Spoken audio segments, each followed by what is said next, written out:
Hey guys, this week we're going to be talking about Games Workshop, specifically Warhammer 40k, and the controversial decision recently to add a female custodian to the latest codex.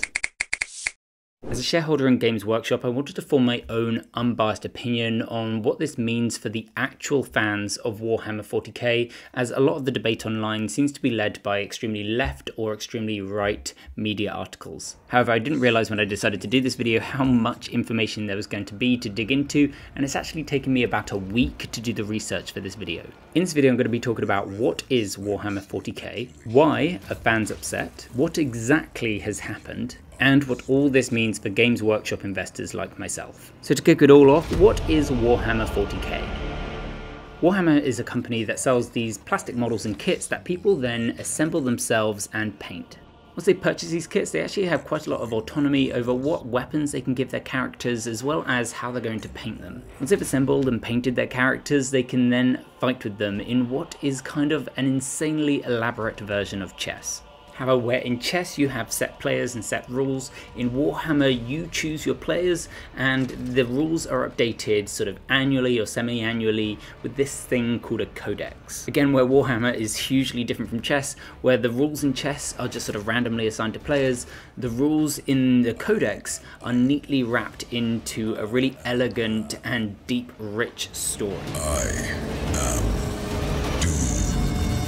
Warhammer 40k is set in the 40th century, or 40,000 years into the future, or 40k years into the future. The narrative and lore of the Codex all form the rules of a huge intergalactic board game, where people battle with different regiments of troops and aliens. There's a huge variety of troops and weaponry that you can use in the game, but by far one of the most souped up and powerful regiments in the game is the Custodians. These are genetically altered elite marines that work directly on behalf of the Emperor. This is the world of Warhammer 40k, and the first edition of this book, the first wave of models and the first ever codex, was released in 1987, almost 37 years ago. That means that Warhammer have been slowly adding to and updating the lore of the same story for almost 4 decades. That means that there will be some people out there that have been following this story for 37 years, while there are some people that will have spent their whole lives following this story. I think it's only right that the people that have been following this story for such an insanely long period of time have their voices heard and respected when it comes to controversial topics about updating the lore of the universe.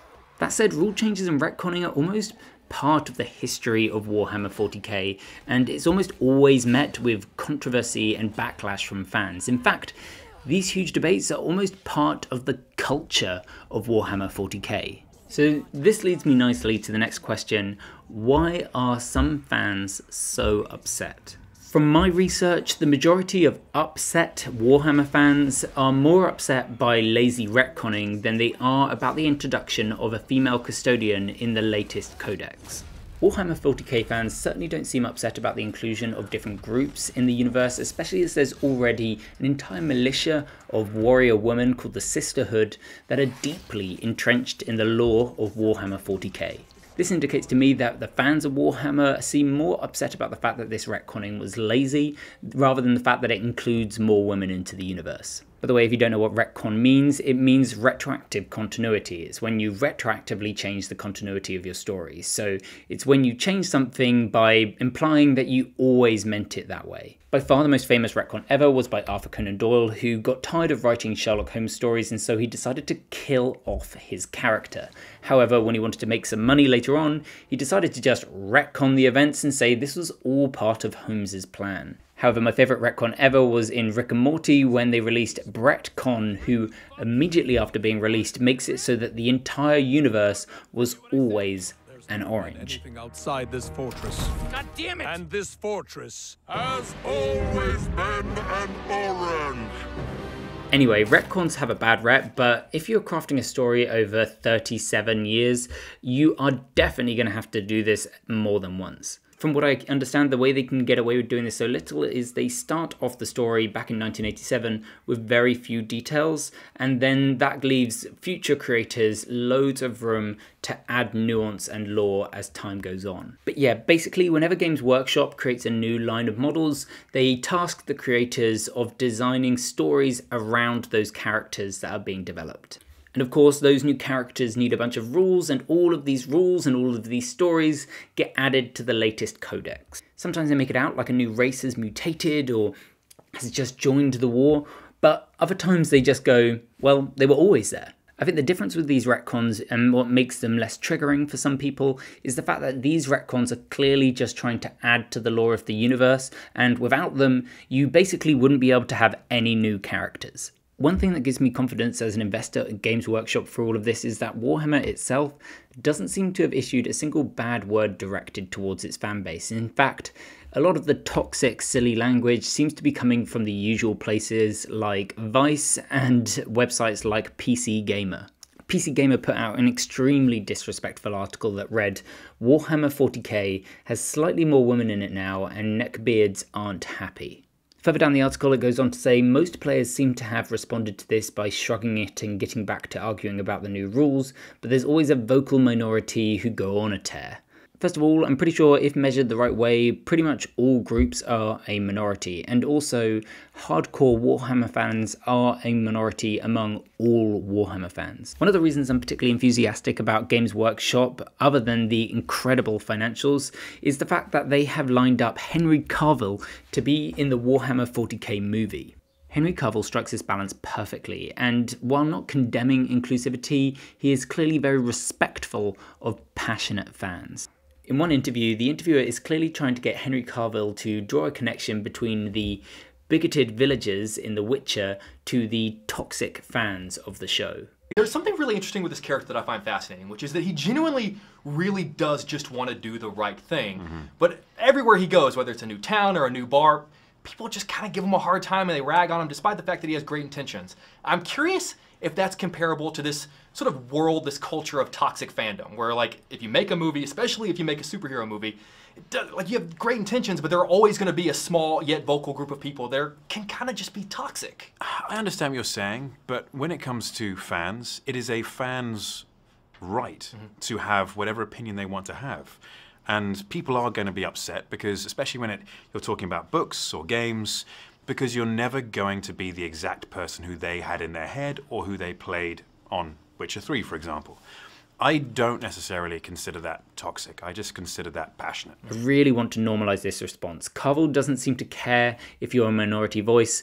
What he cares about is that you're a fan of the show and that you've read the book and that you played the game and that you have every right to your opinion and to be passionate. So the TLDR to why I think fans are upset is lazy inclusivity retconning. However, this doesn't answer what exactly did Warhammer do. Initially, all Warhammer 40k did was introduce a female custodian into the latest codex, with little to no backstory and also very little media headlines. However, by not giving her a backstory, this raised more questions than it's answered. In a lot of the lore, it says things like the noble houses will send their sons to become custodians. So people were wondering how it was possible for a female to become a custodian.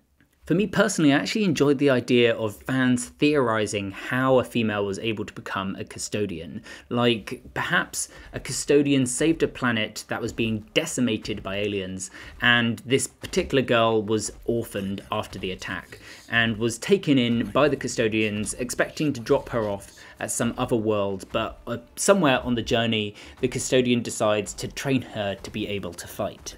When she gets older, she becomes the greatest fighter in the Sisterhood, but perhaps because she was trained by a custodian, she doesn't get on very well with others and doesn't work well in a team.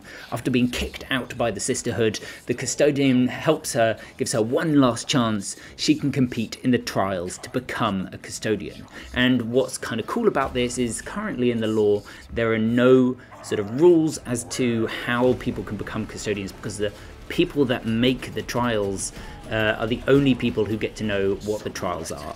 You can even add lore that there's uproar from the houses, however the Emperor overrules them and they allow it to happen purely on the assumption that they thought that she wouldn't be able to win the trials. Then after winning the trials, she then has to go through the grueling transition of becoming this genetically altered super soldier, which obviously is going to be more painful for a woman than a man.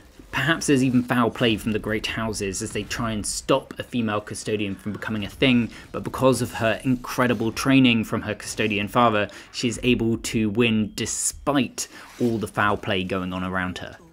The point I'm trying to make here is that you could have added in this female character while also contributing to the overall lore and making the universe of Warhammer 40k even more complex. However, despite there seemingly being no reason at all that Warhammer needed to explain how there was a female custodian, whoever ran Warhammer's Twitter just gave the laziest answer possible. Instead of leaving it for fans to make up their own stories and to theorize over it until the next codex, they just came out and said, females have always been custodians since the first 10,000.